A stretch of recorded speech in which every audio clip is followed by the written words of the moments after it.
Right in the middle of the main page of Bandcamp.com, you find the following words. Fans have paid artists $123 million using Bandcamp and $3.5 million in the last 30 days alone. But I thought music was supposed to be free. I'm Portia Sabin, and this is the future of what? Bandcamp.com went live in 2008, and over the past 7 years has been quietly growing into one of the best places for artists to sell their music, even though you can also often stream the songs for free on the same page. You're listening to the Bandcamp Weekly. Écoutez Bandcamp Weekly. Chocolate boom boom. Listen to a lot of music. Whatever music you like to listen to it. This is Eric Lau, and you're listening to Bandcamp Weekly with Andrew Jervis. This is Sharky Hussein. Hi, this is Unit, and you're listening to Bandcamp Weekly.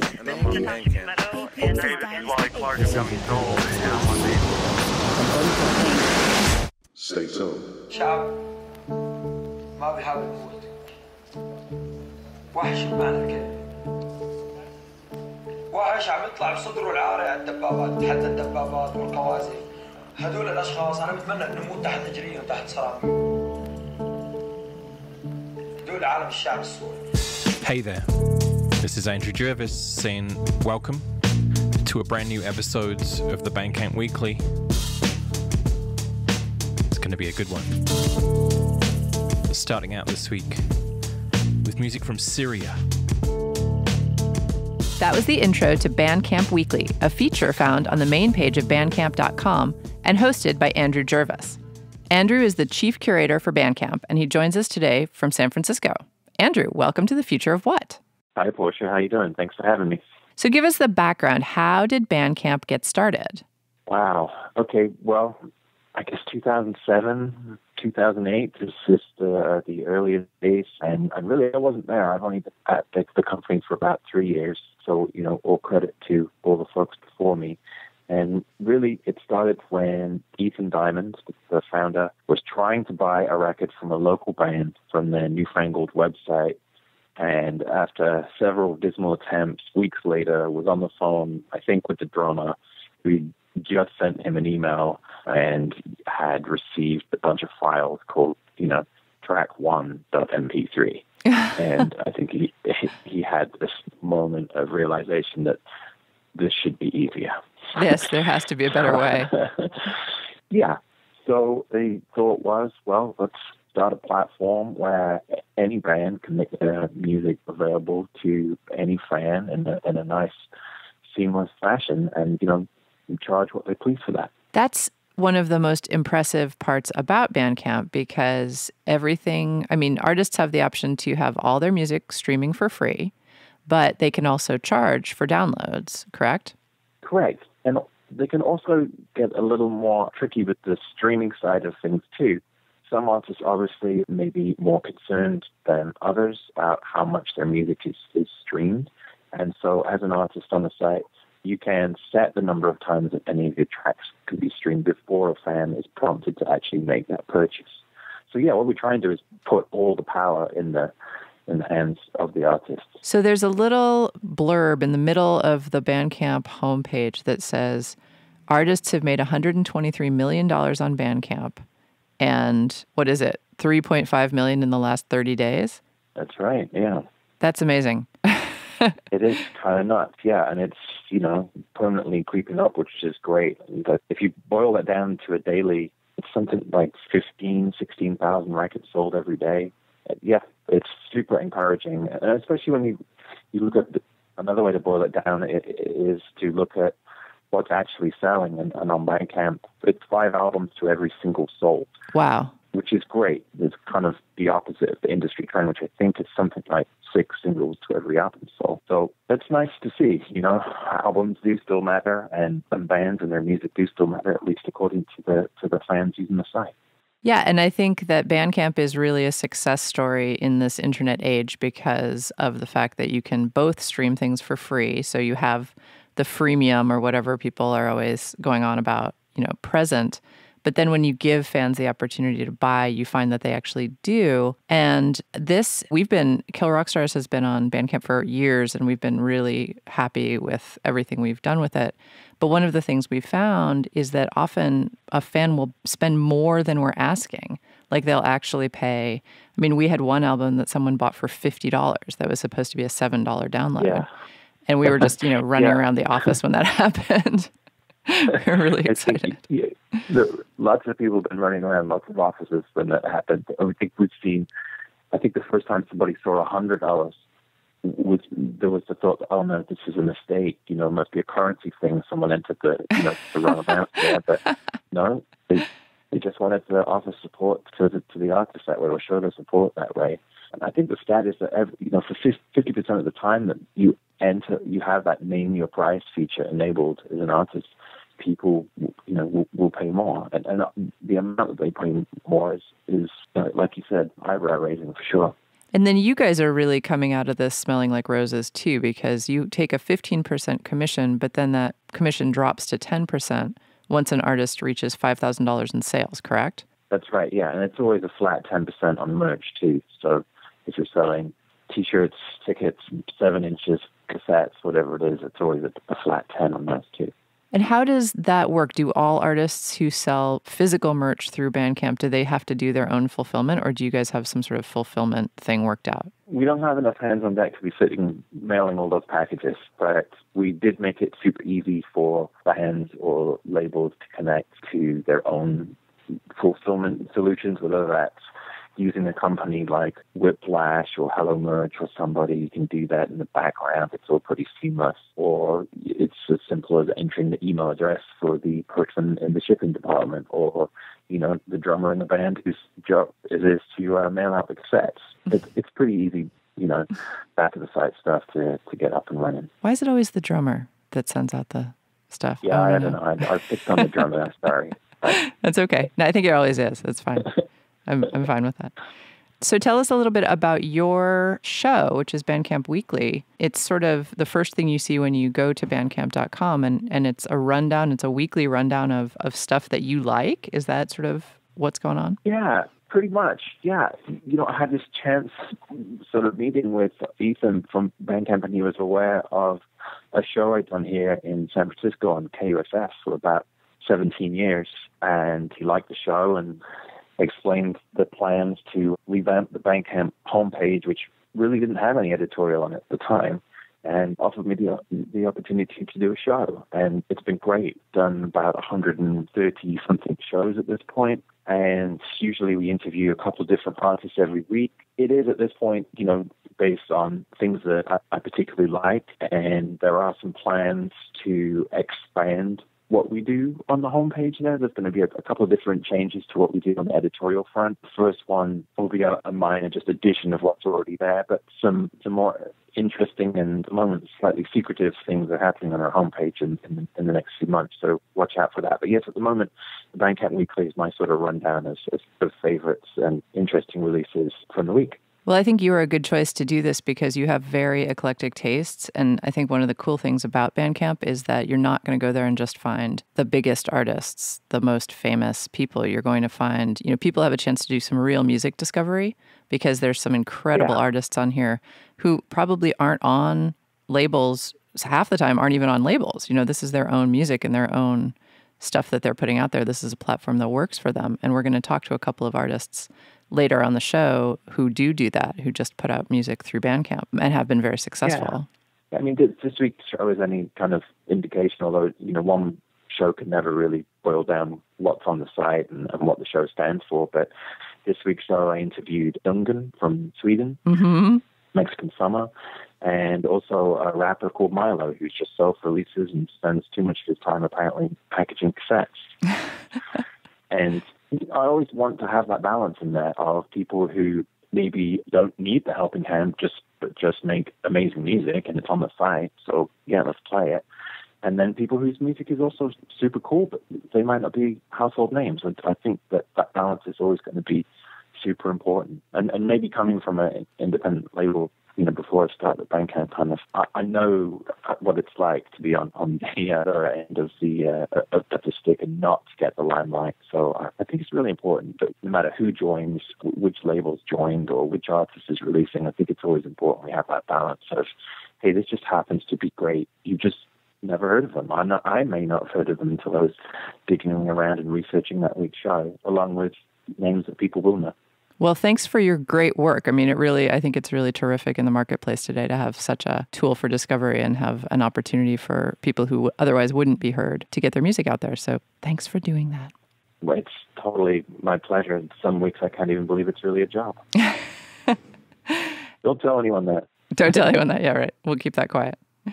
Andrew Jervis is the chief curator at Bandcamp. Andrew, thank you so much for joining us on The Future of What? Hey, thanks for having me. Love the show. Keep up the good work. Thanks. We keep talking Bandcamp in a moment, right here on The Future of What? Stay with us.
That was Take It As It Comes by Wimps off the EP Super Me. Jennifer Elias is the business development manager at Bandcamp. She joins us by phone from San Francisco. Jen, welcome to The Future of What?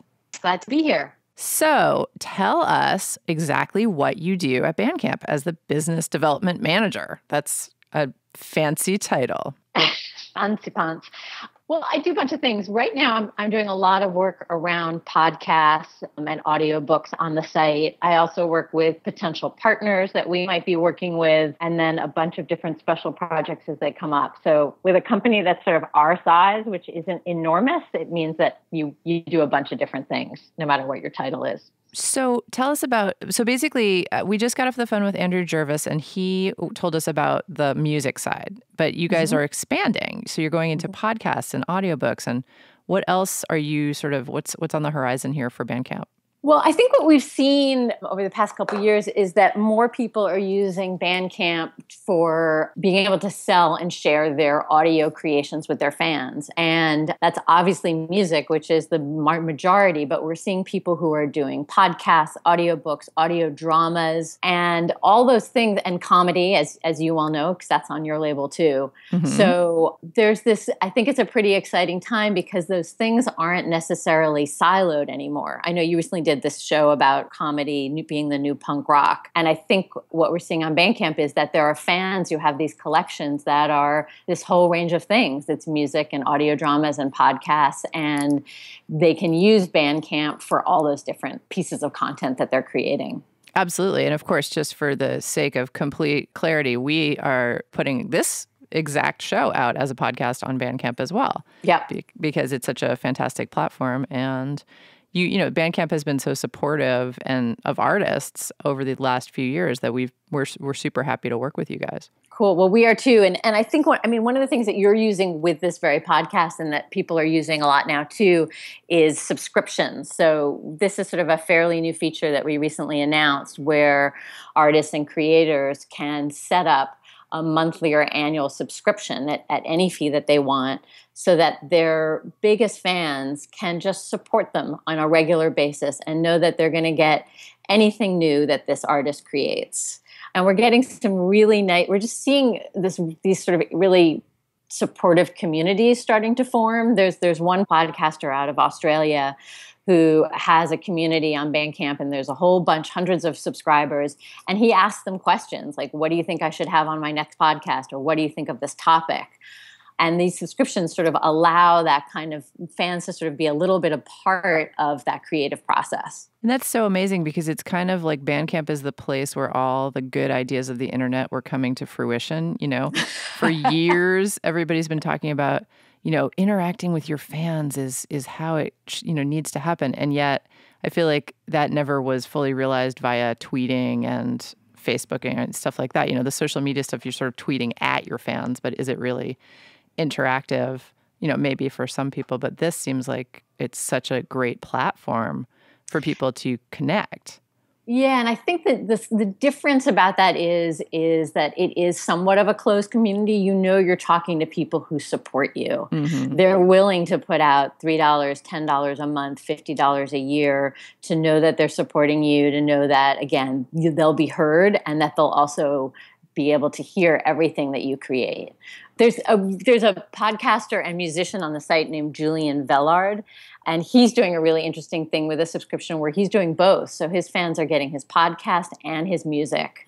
And I think everybody's really happy about that because they know that they're going to get it streaming on their app. They don't have to worry about downloading. It's just going to appear. Another cool thing about Bandcamp is that it's so international. Was that by design or did that just sort of happen? Boy, I don't know if it was by design, but we are finding that I think more than half of our sales are outside the U.S. So I think this thing about Bandcamp being a place for artists to directly connect with their fans is something that resonates everywhere, all around the world. Yeah, people are really wanting that. That's completely obvious. That they want an opportunity to be able to support the artists that they love.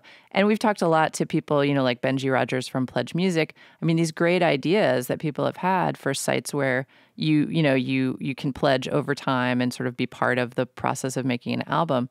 But I love Bandcamp because it's more, you're committing to an artist's whole career. You're basically subscribing to everything they're doing, which is wonderful. Yeah, and you're subscribing to everything, and you're also getting some things that maybe are exclusive. Mm-hmm. I think that's another benefit of that is that you can use these subscriptions and say, okay, you guys are my subscribers. I'm going to give you this demo. It's not going to go out to everybody. And so to be able to get access to some of those kinds of pieces of audio feels, I think, pretty special for people who are subscribing. Do you have any stories of any particularly cool things that people have offered as subscriber gifts? Yes. You mean in addition to yours? Really cool. In addition to ours, yes. Talk about. Yeah, there's a band called Rabbit Rabbit Radio working out of Woods Hole. And they are doing a whole year sort of exploring the ocean. And so what they're doing in their subscription is fans are going to get everything from sort of written pieces to podcast-like items to music. And they have these sort of different tiers. So you can just subscribe for $4 a month and get all of the audio. But if you're willing and interested and supportive enough to subscribe, let's say for $10 or $25 a month, you're going to get things like a handmade postcard every month. And I saw the one that Carla's one of the bandmates. She created these postcards with her daughter and then posted the photographs of their process of creating these really beautiful watercolor postcards that every subscriber is getting every month. Wow. They're also getting sort of a limited edition silkscreen poster. Wow. So that's really cool. I'm also seeing people who are saying, you're going to get a chance to be able to come into our recording studio and join us. So I think people are getting really creative. Others are offering free tickets for whenever they're performing in a subscriber's town. People can go to all their shows for free. So people are getting really creative. That's awesome. I love it. Bandcamp rules. I think so too. Jennifer Elias is the business development manager at Bandcamp. She joined us from San Francisco. Jen, thanks so much for being on The Future of What. Thanks a lot. It was great talking to you. In a minute, we talk with a label that's doing well on Bandcamp. Stay with us on The Future of What.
That was Majrat Ian by Abba Gargando, the most recent release by Sahel Sounds.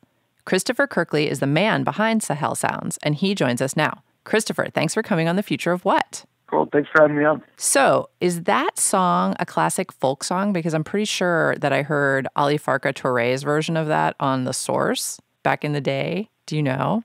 Well, no, I don't know if Ali Farka Touré would have covered it, but there is quite a lot of similarities between all of the music you're hearing up in the north of Mali. A lot of that pentatonic guitar stuff has a similar sound to it because people are playing within this general folk tradition. Gotcha.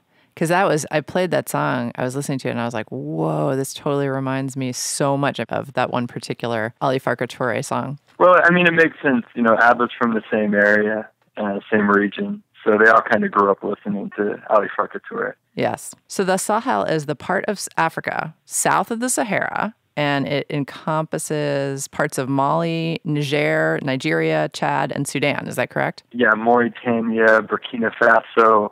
I think it ends around the mountains of Ethiopia, if I'm correct. But I haven't made it that far east. So you have to tell us, how did you get into doing this kind of music? How did you get into West African music? I just first got involved with West African music by traveling to West Africa. I was traveling around, writing a blog that was documenting my experiences meeting musicians and recording musicians. This was back in about 2009, and I was traveling around with a guitar and a digital recorder at the time. So I would play a lot of songs with people, And then I knew when to put down the guitar and record and let them play. It sounded a lot better sometimes when I wasn't playing along with them. So right. a better recorder than a musician. But over time I ran this blog, and I created this huge archive of field recordings. And I brought that back to Portland, Oregon, where I'm based, and that's how the Sahel Sounds project really began. That is so cool. So now, these days, you release, what would you say, how many recordings do you release a year? It could vary. I think between maybe 5 to 10 albums a year. A lot of stuff on the blog that's not released, but yeah, official albums we do probably about 5 to 10 a year on vinyl and on digital. And the digital stuff, do you release it solely through Bandcamp, or do you have other outlets? Yeah, I only released it on Bandcamp. I gave a try at the beginning of when I started releasing the stuff to release it on iTunes as well. Mm-hmm. But I found that pretty quickly it wasn't financially viable for me to do that. Well, I mean, Bandcamp's financials are just sort of obviously better. It's 15% fee, which then drops to 10% after $5,000 in sales.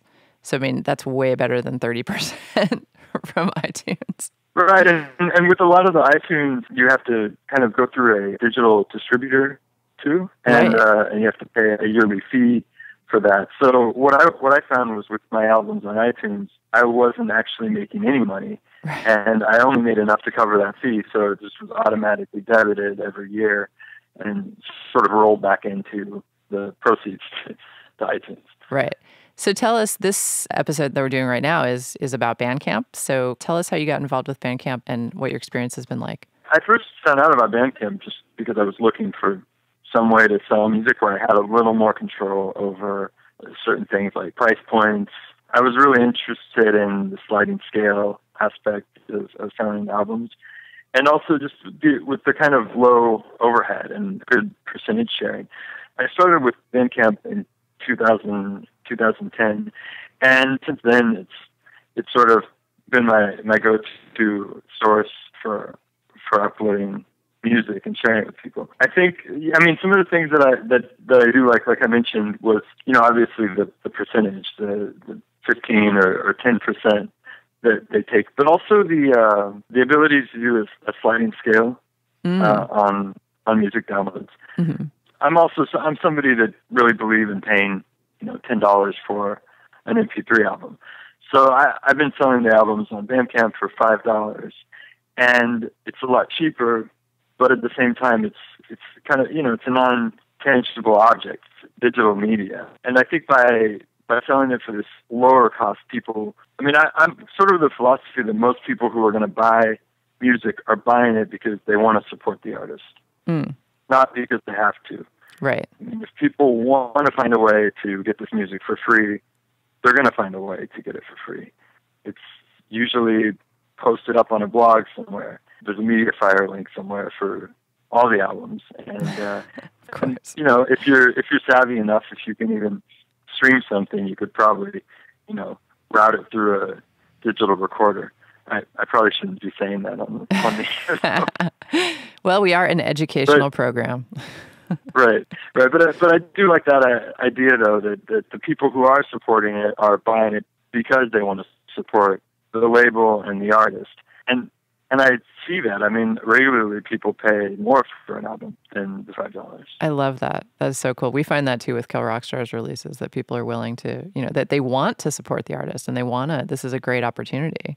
Yeah, and I think people also see that when they know that this platform is a little more, direct to artists, and you're not paying out 40% to Apple, Right. That's a bit.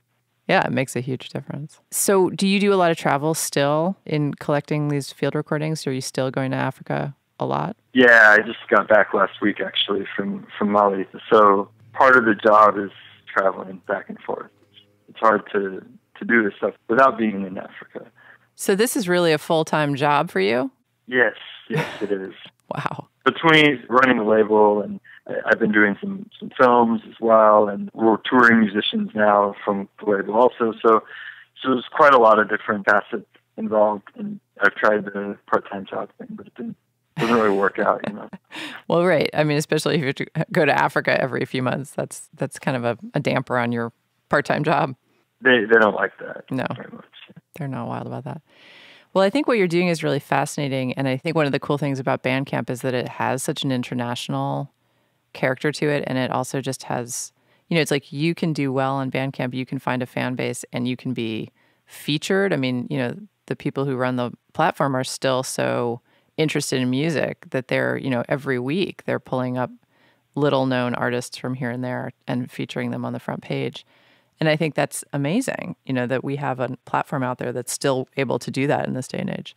Yeah, I think that they have they have a nice curatorial side to what they're doing, but they also let you link directly to your page and to sell an album directly. And I think that by saying, well, okay, we're curating it, but you also don't have to go through our curatorial page if you don't want to.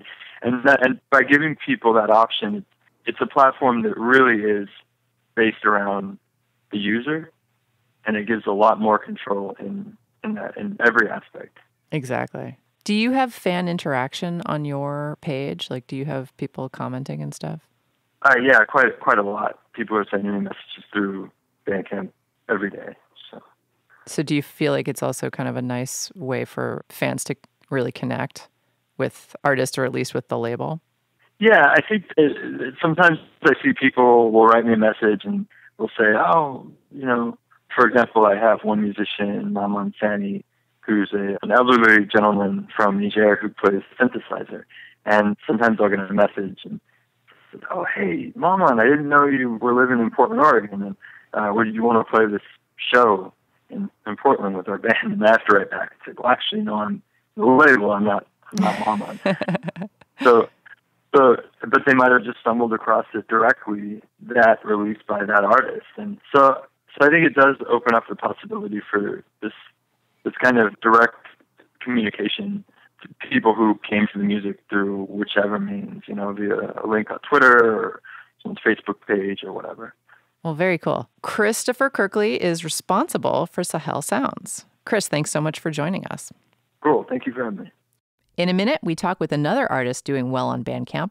Stay with us on The Future of What. School makes you wild.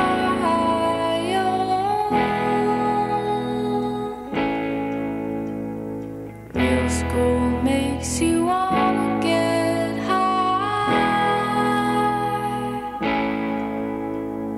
High school makes you crazy. High school made me cry.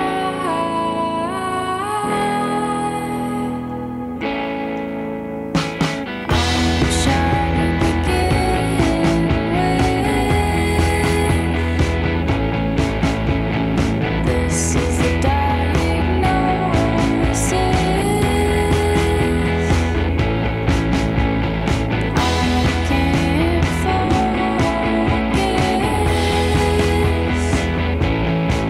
I can't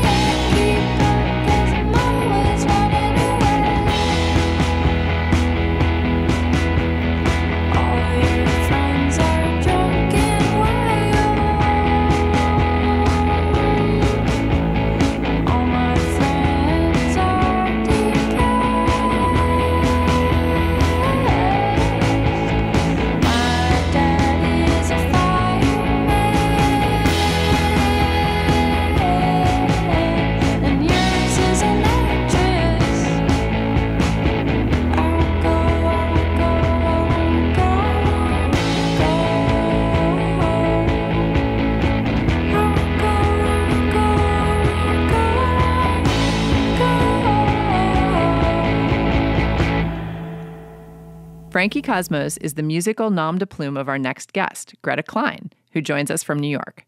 Greta, welcome to The Future of What? Thanks for having me. So how long have you been doing Frankie Cosmos? Since around 2012, beginning of 2012.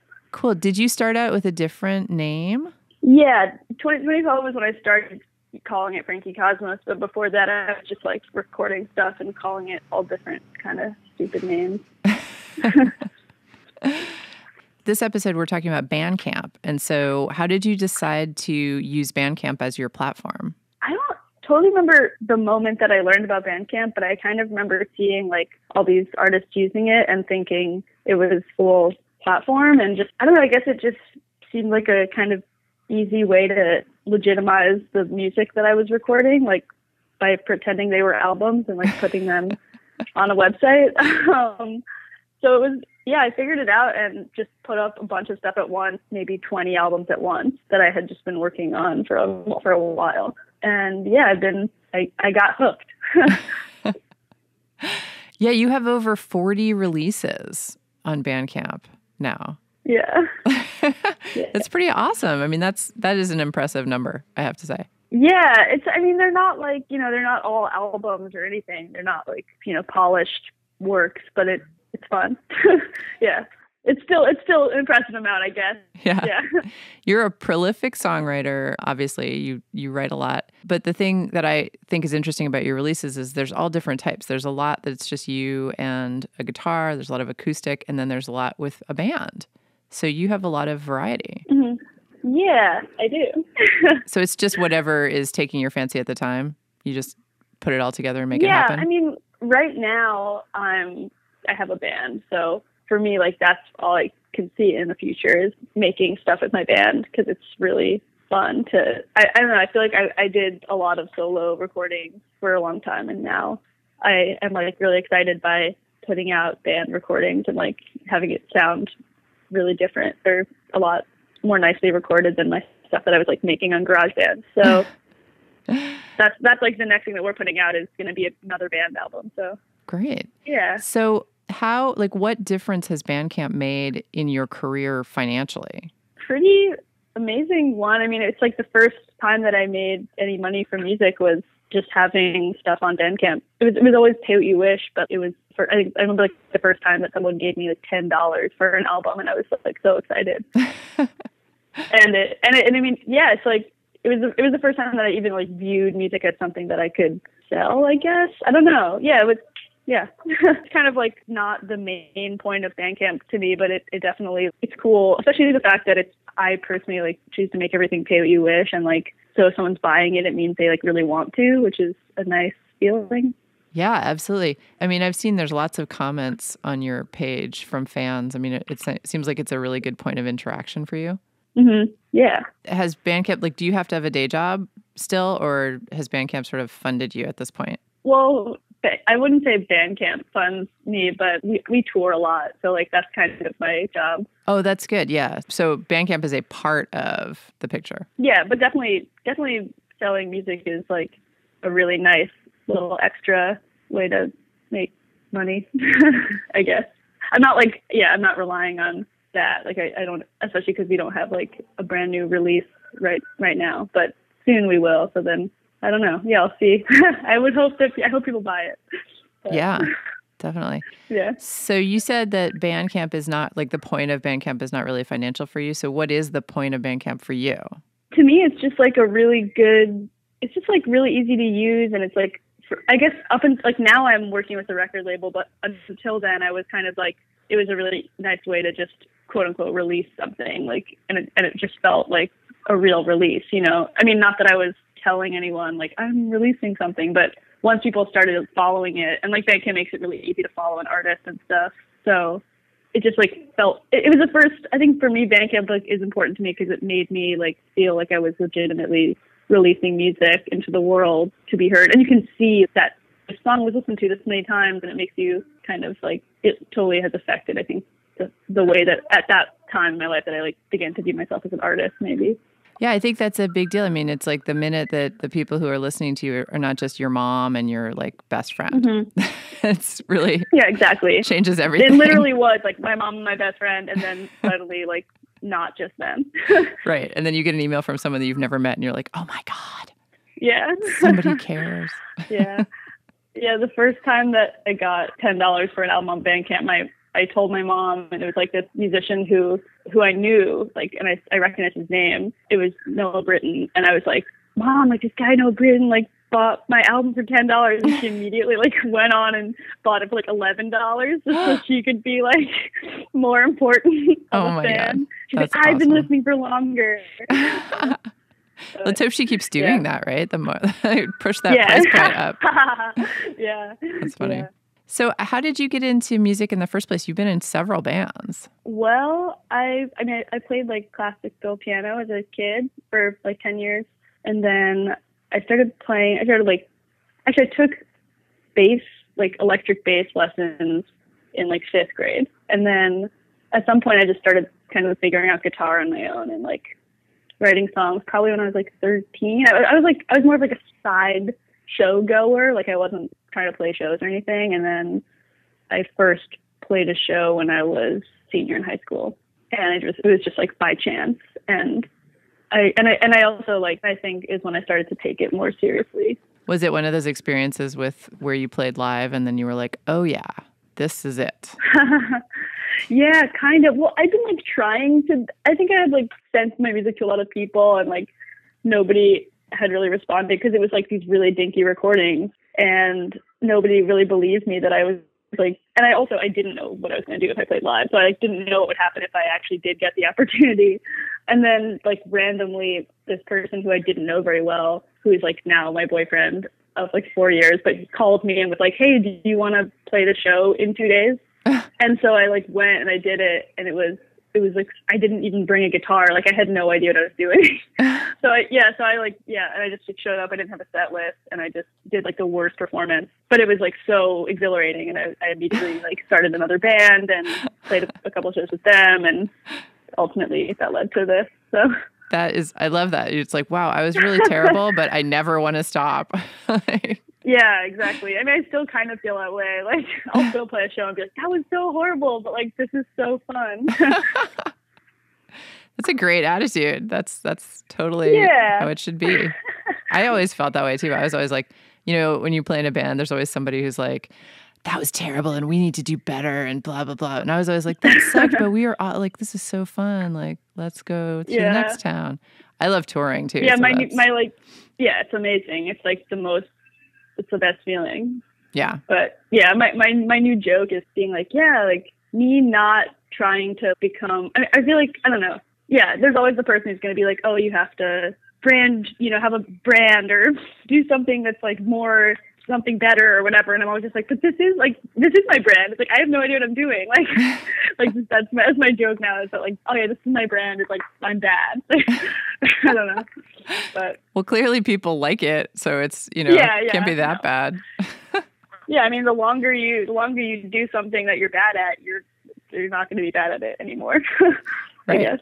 And that's the argument. I mean, that's the overall argument. You know, I run a record label, and I feel like our whole goal is to help artists be artists, you know, and the whole argument for, you know, just in the world today is that we have to make it possible for artists to make a living, because otherwise people who would be artists are going to have to go get, you know, a job at the grocery store or something. Yeah. And we're going to miss out on all this awesome art because people just aren't able to afford to play it.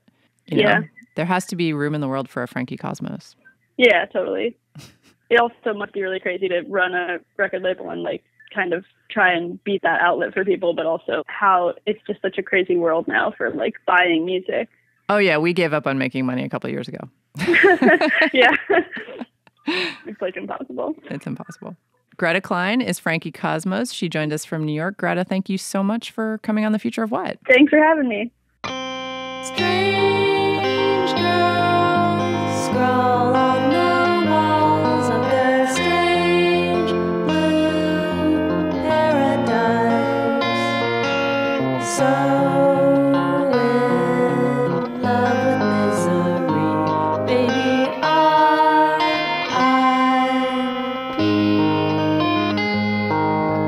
so long stuck in the sand on the shores of oblivion.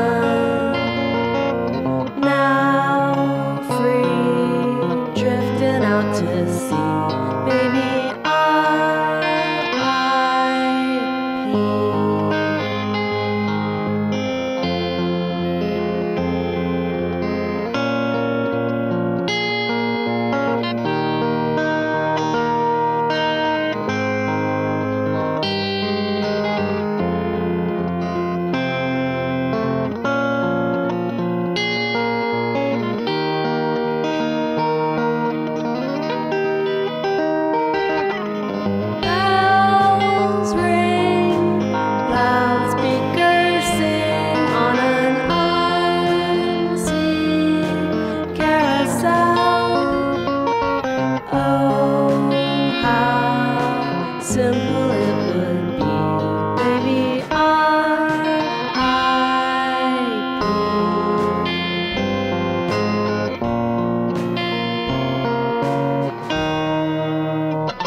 That was R.I.P. by Quasi off the album Mole City. And now, a sneak preview of our exclusive interview with the singer-songwriter Laura Veirs. This interview is just one of the many bonuses you can get for subscribing to our podcast on Bandcamp. So today on The Future of What, we are lucky enough to have in studio with us the wonderful singer-songwriter Laura Veirs. Laura, welcome. Hi, Portia. How are you? I'm good. How are you? Good. I'm great. I'm so glad to have you here. Thanks for having me. So today we are talking to people about how they got into music in the first place, which sometimes is hard to get all the way back there to like really remember how it all started. But that's what I'd like you to do is tell us from the very beginning, your earliest memories of how you got into music. Well, I was trained as a concert pianist and toured Europe as a 3-year-old. Wow! I knew you'd have great stories. It's a total lie. I didn't get into music till I was in college. I had family members that were playing around the house for fun, guitar and piano, and I took a few lessons here and there. And my brother was in a band, and I thought that looked cool, but I didn't see any girls in bands, and it just didn't seem like something girls were doing. So I didn't really explore it until I saw there were women doing music in college. And the Riot Girl movement really inspired me a lot to start my own songwriting and my own guitar playing. And as soon as I started playing guitar, I started writing songs. And that's really how I see myself in the world, as a songwriter first, a singer second, and a guitar player third, maybe, if I had to do that. I saw a photo of you from college where you had a shaved head, you were naked, you had hairy legs, and you had a guitar. Yes, and the guitar was covering up the important parts. Exactly. Yes, there is. That's my husband and I did a TED Talk, and I showed that picture, and my mom was not pleased about that. Of course, I have to let her down sometime, right? But yeah, I didn't really get into it till my early 20s, and then I was very serious. My grades dropped, and I was formerly a straight A student and really into. I did graduate with honors from my school, but I quickly learned that, I didn't want to be a geologist, which was the degree that I had. And I didn't really know what else to do. I mean, I just wanted to do music, but it's so hard. It's so hard to figure it out when you're a young person and you're like, well, wait, how do I connect all these dots and actually make an income? And I mean, my whole TED Talk was about that. And my husband, too, he's Tucker Martinez, his name, and he's a producer. And we've made tons of records together and been in the business for 20 years each. And we both really wandered around a lot with our paths, not really making sense at all for many years until slowly they did. And now we're artists and we see ourselves as that for our life. And I mean, who knows how long it'll be a thing that we make money at, but so far so good, and we can keep doing it. So going back to your college experience, was it the playing of the guitar and writing songs that captured you, or was it the community? Did you find a community at college? It was both. For sure. I mean, there was certainly something that happened when I first started writing songs that felt deep. Like, wow, this is a whole world. This is not intellectual, really. It could be if you went into like music theory and everything, but I didn't really go that route. It was more, I could just sense there was a depth there, a mystery, and almost this infinite path, which I still see it as. It's like you're never done learning music. So I felt something click in me for sure. Like, this is awesome. I want to do this. And I'm going to do this over and over and over until I can be good at it. And it was a harsh toke for sure when I started playing out, because I had terrible stage fright and I couldn't play at all. I couldn't play what I was trying to say in my songs. I was too nervous to execute the guitar parts, and my voice was shaky and weird and sounded really bad. But God bless the souls who watched me in those early days, because I did that over and over and over. Open mics, and then little college coffee shop shows, and then tiny little tours up and down the West Coast with 3 people in the audience. And then, over and over and over, I started learning how to perform. But no one really teaches you that. It's kind of like just school of hard knocks. And some people are really natural performers. I would say I'm not one of those. I would say I'm more of a natural songwriter. But even now, the performance, like certain times it feels so effortless and fluid, but other times it feels like a real struggle. So you kept at it because of the songwriting portion? Yeah, I felt like, well, this is so fun for me. This is so cool. And I love this. I felt compelled to share it. And initially that was as a solo person, but then I learned about the Riot Girl movement and started an all-girl punk band, and that was great because I could have my buddies up there with me, and I could be the background person, the guitar player and the songwriter, and like the backup singer. And then I had my friend Deva, who was a superstar natural performer, who was super tall and redhead, kind of like you. She had short hair at the time and really just outgoing and crazy and in-your-face punk rocker. So I could kind of be the back behind-the-scenes guitar player, and I loved that role. And that was really instrumental in helping me get over some of my fears. Absolutely. And just having fun with it. And then I wrote a letter to Bikini Kill, and they wrote back. Toby Vale wrote back to me in 1995, probably. Wow. And because I asked her, this was before I started the band, I was like, I really want to start a band. How do I do it? And she wrote back, which was so awesome. I was in the middle of nowhere in Minnesota and got this letter from her. And she was like, just play with as many people as you can and have fun, and you can do it. And, you know, I didn't know any of those people. I just knew about I would see bands come through Minneapolis. Like this band, the Saltines, was a like all-girl punk band that we would go see. But I'd never seen Bikini Kill. We had their records, and we would play them super loud in our dorm room and jump around on the bed. And so it was really, really important to get that letter. Yeah. And move forward. And then also, I did see Slater-Kinney in the like mid-'90s in Olympia, which was super amazing. And there were a few, like Ani DeFranco was also a big part of my inspiration, because I was like, well, she's doing it. She can sell her music from the back of her car and go on tour at age 19 and have a shaved head, and people come to her shows. So why can't I do this? You know, like it was a really good thing to be able to see that. Yeah. So now I'm interested, you had that experience of having a punk band and having a charismatic front person, and you got to be comfortably just the guitar player and songwriter.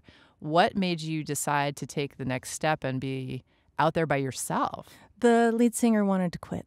So we graduated, and I was like, let's move to Seattle and keep the band going. And the other ladies were like, no. Well, the other two would have done it, but then the lead singer was out. She just didn't feel it in her bones, you know? Even though she was a total natural, she just didn't feel it. She Some didn't have people don't. She didn't have the fire like that deep, you know? So I was like, well, I guess I just have to do that. I gotta just like muster it up and do it myself, because I love writing songs. So it was just out of necessity. Yeah, because she was done, and I did make some more bands in Seattle. I played in a funk band. I learned how to improvise, but I realized, you know, holding a band together is tough, and I didn't make the connections that I made in college again with women in particular to make another all-girl punk band. So I just struck out on my own and realized, well, I also got interested in country blues guitar, which is really great if you're a solo performer because the guitar does so much. There's a lot happening with the bass notes. There's a counterpoint melody happening with the fingers, and then your voice can do a third thing. So it's almost like 3 instruments happening just with a guitar and a voice. So I was like, well, I can do a lot with a guitar and a voice, and that was how I structured my first album. And I really got deep into country blues music and inspired by a lot of the old, like Elizabeth Cotton and Mans Lipscomb and Mississippi John Hurt and all those people who were amazing musicians that could do so much with just a voice and a guitar. And that's how I started my early records. Now, I have to ask you this because I am a drummer, as you know. Yes. But I tried to play guitar for about 12 seconds, and it was so hard that I just quit. And I'm so impressed when I meet somebody who stuck with it. So how long did you play? I mean, did you pick up the guitar and instantly start playing with your punk band sort of in the beginning when you barely knew how to play, or what? Yes, pretty much. I mean, I had the basic chords, but bar chords were a struggle.